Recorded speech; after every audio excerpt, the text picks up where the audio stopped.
from local businesses. One place that we were going to have on, but we didn't. That was on my end. We have on today. So we want to welcome to the stage here, Jonathan of Greek Triangles, LLC. How you doing today? Good. Thank you for having me on today. Yeah, absolutely. You want to go a little bit closer to the mic there so we can pick up. Well, I'll start off here. When we had the downtown Elgin market a couple Fridays ago, and it is still going on now until October 11th. Have quite a few interviews on from local businesses. One place that we were going to have on, but we didn't. That was on my end. We have on today. So we want to welcome to the stage here, Jonathan.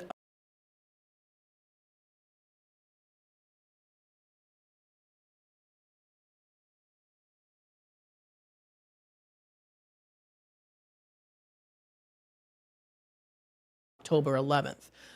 We did have quite a few interviews on from local businesses. One place that we were going to have on, but we didn't. That was on my end.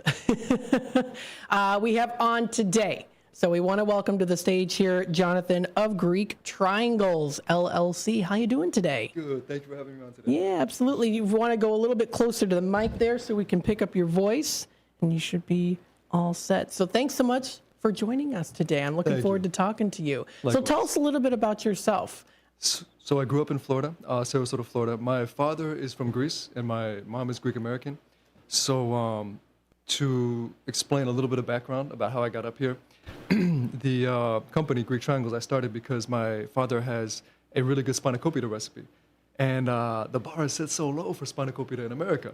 So I always felt like I had to get this recipe out, and I always wanted to create this venture, but I never had the push until quarantine. So I was in the fitness industry. I was laid off. Once quarantine hit, I had the motivation because I wasn't getting unemployment, and of course I was laid off. So I had to get something going. So then I just created the website on Wix, advertised on Facebook, and just hit the ground running. Oh, awesome. That's so cool. So yes, for those of you who don't know, this is Greek Triangles, LLC, Spanakopita. Yes, you got it. I am not good at pronouncing words for the life of me, but folks, I want to show you this website on YouTube here. So if you're watching on YouTube, I've got the screen shared. This is a beautiful website. Thank you. It is really, really well done too. Did you make this, the 3D, or I actually had a lot of help from DNA Brand Management, a friend's company. They're actually located in Miami, and they offer all kinds of services. So a shout out to them. They made a beautiful website. I think it's really, really cool. So if you're watching on the YouTube side of things, it's a very beautifully well done website. So Greek Triangle specializes in spanakopia. Now, what is spanakopia? So spanakopita is spinach Kopita, pie. yeah. You got it. So spana means spinach, and then kopita means pie. So spinach pie, it's a traditional Greek food. In America, you'll see it as appetizers a lot, but it can be a larger size. So our recipe has spinach, onions, leeks, dill, feta, black pepper, olive oil. It traditionally has butter, a lot of butter typically, but I swap out the butter for olive oil. And then I don't add any salt because the feta is savory enough. So it's just the 4 greens, olive oil, black pepper, feta, and phyllo. So only 8 ingredients, nice and healthy, and a lot of flavor for sure. Very cool. So I know that you were saying during like the peak of COVID, that you were inspired to start the Greek Triangles, and what got you? What made you decide spanakopita in comparison to other Greek cuisines? It was the family recipe where I recognize how the bar is set so low in America, you really can't get good spanakopita anywhere. And then how people loved my father's recipe. And so it was sort of a given where I don't know how to make any other Greek food, and it seemed very achievable to learn that recipe, even though it took me about 6 or 7 tries with my dad. He's funny. He would just throw the ingredients in the pot when I was trying to learn. I had my notebook, and I was like, slow down, let me measure that. And he's like, I don't measure. He would just throw it in. So it took as many tries to get it down. I finally got the recipe down, made some refinements. But the motivation was, of course, quarantine, and then it just snowballed. Then I got into the first farmer's market in Florida, then the second farmer's market in Florida. Then I tried Tampa Bay markets, basically the region. I tried all the farmer's market in the region. And then to give you the timeline, how I ended up here, it's been 3 years. Our city is very seasonal. So the first summer, out of season, all the snowbirds come back up here, up north, and then they go there in the winter. So our city basically triples in the winter. So Okay. we would make, basically flourish in the wintertime, and then summertime, it would just be so slow. So I had to figure out how to deal with that over summer. First summer, it hit us hard. It was a wake-up call. Second summer, I was supposed to work with an investor to get packaging and scale with getting into business to business, and ultimately that didn't work out. So then third out of season, I had a part-time job on the side, but then when they didn't need me anymore, I had to make a choice, and so the choice was to be a seasonal vendor. So this summer, I came up here as a seasonal vendor, just like 2 other vendors who helped get me up here. So got the commercial kitchen set up with their help, got the markets, applied to all these markets, got in 7 markets, and then eventually swapped out the slower ones for busier ones. So that's why I'm here, just here for summer season. And now I'm here potentially longer because I see some opportunities with scaling the business in such a beautiful city. This city is amazing. Well, thank you so much. Yeah, I know we did talk a little bit earlier here too. The thing about downtown Elgin and Elgin too, and just the Fox River Valley in general is like, well, in particular here with Elgin, it's a it's small but big enough. It's like city life, but also small town life, so you get kind of a mixture of both. So that's really great, and I'm so glad that you're here and that you like downtown Elgin. Thank you. Awesome. Very cool. So again, this is it's a popular Greek dish defined as being a savory spinach pie. There's many variations. However, their version has a series of ingredients, like you said, spinach, onions, leeks, hint of dill, it says here too, light feta cheese, and more too. And then you also do hand wrap each one of them as well. Yes, with the phyllo dough. So I use the thickest phyllo. There's different thicknesses. The thinner, of course, you have to use more layers. So I use the thickest phyllo. It's easy to work with. So it's only 2 layers. Much more sturdy too. So it's easier to hold by hand and eat. It's not as messy.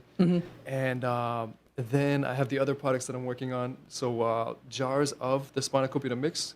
Because people love the mix. And Okay. it actually goes amazing on steak. If you put it on steak and you bake it a little bit, amazing. Or pasta, or it has many uses. So jars of the spanakopita mix. You can throw it in eggs and an omelet, anything. Then also Greek mountain tea. So I'm working on bottling Greek mountain tea. Now, what's Greek mountain tea? Oh, it's amazing. So it's a tea from the Sideritis plant, which is, it grows in the mountains of Greece. Very arid, dry, hot environment. And it has more health benefits than green tea without the caffeine. Okay. So if you Google health benefits of Greek mountain tea, you'll see all kinds of benefits, mental benefits, how it helps with like Alzheimer's. It helps with, it makes you feel good, and it chills you out. It makes you feel calm. So I want to bottle it with lemon and honey, and it is so refreshing. So I want to brand it as a recovery, sort of relaxation beverage, luxury beverage in a glass bottle. So that product, and then I tried to make baklava. I can't compete with the Greek yayas, so Greek grandmas, I can't compete with them. So I decided to make a healthy snack bar, baklava inspired. Okay. So I call it the CMOS bar, and it's a baklava inspired snack bar, 7 ingredients. It's amazing. Wow. So it's a snack bar. So is it like an energy bar, or is it just like something to kind of nibble on? It's like a snack. More of an energy bar. So Okay. we have walnuts, figs, dates, all natural ingredients, 7 ingredients, nice and simple, nice and clean. And so I'm working on getting the packaging for these in order to get them into business to business. So next step would be just getting out there after the packaging and just getting it in, gas stations, grocery stores, the mix in restaurants. So got a lot of work to do for sure. Yeah. But again, it sounds like you enjoy what you do. You love what you do. You're passionate about it, and you're good at it too. So. Thank you. I appreciate it. Of course. Now, what other foods do you like to make too, besides what you specialize here at the Greek Triangles? To be honest, I do enjoy cooking, but I don't cook often. Okay. But yeah, pasta, really anything. Cooking is such a form of creativity, creative outlet. And so I do enjoy cooking. That's For good. sure. Yeah. Thank What's some of your other other Greek foods out there that you also like too that you would recommend to people? I know well, I've never tried spanakopita before, so Gotta drop some off for you all here. yeah. Oh my goodness, that'd be so It's cool. Yeah, no problem at all. The I'd say dolmades. It's they're basically honey balls. It's a dessert, so they're like little donut holes, but with honey and cinnamon. So good. If there's ever a Greek festival nearby, which I know there's a little further, you've gotta check them out. They'll definitely have them. Greek frappe, which is coffee. It's basically iced coffee blended. I'm a big coffee drinker, so that sounds really good. Greek frappe. So what are the ingredients in that? It's coffee, but a little bit of sugar in there, a little bit of milk, and it's blended, so it's like a whipped coffee. So refreshing. They love it in Greece over the summer. Any cafe, you'll see everybody with frappe. It's, Wow. Okay, so it's Greek frappe. Oh, that does Yes. sound good. Yeah, Greek, basically coffee, just iced coffee. Very cool. So people can go to your website, GreekTriangles.com. So you can go to the website, you can check out, you can order now too. So there's an order now section on the website. And you can definitely order there. And there's also you get reviews. They even have a blog too. I'm seeing here as well. So a nice little, Yes, little blog. Only one article for now, but I will update more. That's still cool though. That's still cool though. The thing, and again, this is a beautifully designed website. Of course, people can also contact you as well. So there's that contact information at the bottom of the screen here too. So if people want to check this out, it sounds good. It looks like there's also there's 3 different choices as well. So you can have it pick up baked triangles, order a frozen. As well too, and then reach out and discuss, have them cater to your next party. Have you done catering before? Yes, a lot of people like the small ones, so it's a couple Okay. bites, appetizer size. So catering, and then the half size. There's 3 sizes. The half size would be more for businesses. They're most interested in that. And then the large size, which is a meal, is more popular at farmers markets. Okay. So 3 different sizes. Okay, very cool. And so do you and your family sit down and usually have meals, and you have this? I am still trying to remember how to pronounce this. You had a good last Spanakopita. Yes, yes. Spanakopita. So we don't really have Greek food that often. My mom is Greek American. Okay. And my dad's straight from Greece. But every once in a while, they'll make Greek food, but not too often. So Okay. yeah, not too often. Yeah. So what's another style of food that's not Greek that you like too? Everything. Italian. Yeah. Everything. You really can't go wrong. Or Middle Eastern food has a lot of similar qualities. Mm-hmm. So sort of more Middle Eastern food. Honestly, everything. What about you? Any particular preference? Oh, for me, oh my goodness. I'm kind of a burgers and wraps type person. Okay. I like chicken wraps. I think those are very good. I do like pasta. I like Italian food too. Interestingly enough, I don't care for Russian food, even though I'm Russian. I just don't like. I don't know. I've tried it before, and I'm like, it's all right. But so yeah, I mean, I do like a lot of different food too, and always I'm hoping to try new things. I'm not a big vegetable person. Okay. Spinach, I actually do. I do like spinach. Nice. Yes. So I probably would end up liking this too. I should have picked one up when we saw each other at the booth at the market. But if anyone's interested, folks, check it out. GreekTriangles.com. That's the website to go Thank to. you.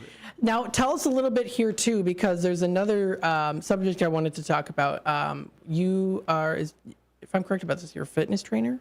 Yes, I'm a master trainer. So I was in the fitness industry.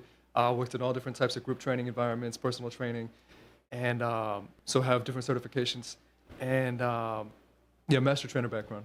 Definitely. Okay, very cool. Was that always something you were passionate about as well too? Yes, so I always was active and began working out at a very early age, 13, 14 years old, just, running, trying to figure out how to lift weights. And I learned the hard way on my own because I couldn't afford a personal trainer at, 14, 15, 16 years old. So I would just Google all the resources that I could find at that time, which was very limited, surprisingly. The internet wasn't that old. Mm-hmm. I'm 36 now, so the internet was okay. New. So there weren't a lot of articles at that time. So I had a packet of information I would print out. I'd use all the paper in our printer, and I would try to learn how to work out through trial and error, what I could find. And then over the years, I actually experienced imbalances because there's a right way and a wrong way to work out. So I didn't know what I was doing. I had injuries, imbalances, iliotibial band syndrome, upper cross syndrome, which is common, lower cross syndrome, all these different imbalances, shin splints, all kinds of things. And then so my shoulder would crack and pop. I couldn't even run. I even slightly tore my hamstring because I was too quad dominant. Oh, I was on okay. crutches for 4 weeks. So I had to get credentials to fix myself. So that's where I found my passion for training and empowering people with fitness education through my own struggle.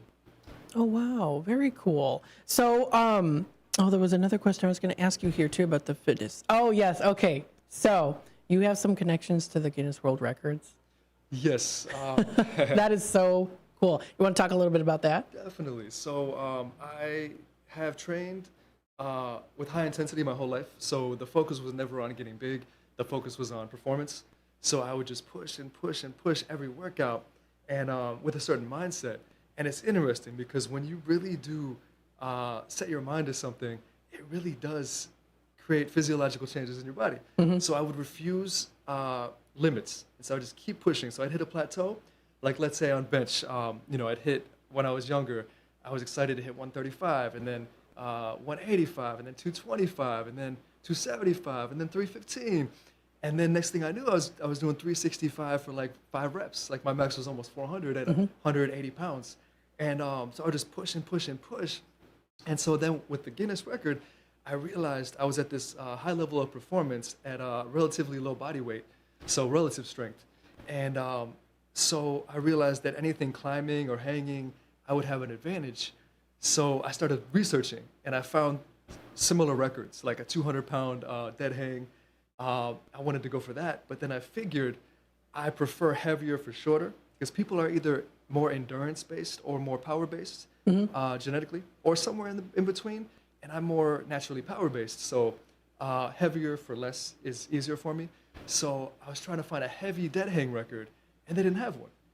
So I ended up applying for heaviest weighted dead hang or longest dead hang with 300 pounds or 400 pounds, and they didn't have it. And they approved me not for those titles. They wanted it worded as heaviest weight lifted while suspended in the dead hang position, but they approved a new application where I did a dead hang with 300 pounds for 1 minute and 4 seconds. Oh, wow. So you kind of changed I